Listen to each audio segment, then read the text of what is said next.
Alright mga idol, no, ayan, mag-unbox tayo ngayon ng ating 1 kilowatt hybrid inverter ni Samdon. Okay, ito, bagong-bago po mga idol, ha. Ayan.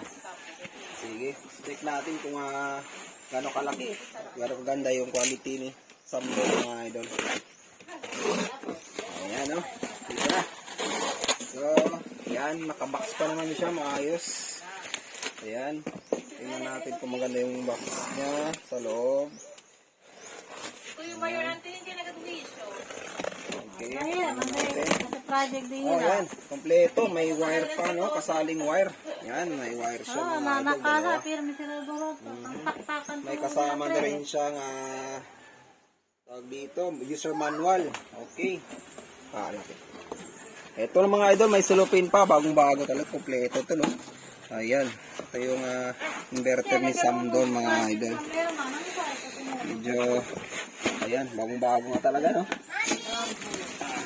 Grabe kabigat, nasa mga 10 kilo to, higit. Ayan, sige. Ito natin. So far, so good, kompleto naman.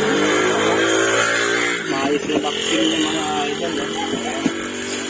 Cellophane pa, bago-bago. Alright, ito ay isang Torrado solar inverter na ayan, may AC na siya, may battery, may output ng AC and output na AC output. Meron ding AC output isa, meron itong sa solar.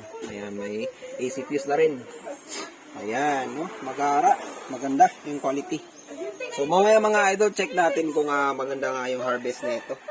Ayan, kasi meron to siyang built-in na SCC na 40 amps. Ayan, ito yung kanya mga idol, no? Ayan. So, yun idol, no? Thank you for watching, no? Pamaya observe natin kung okay.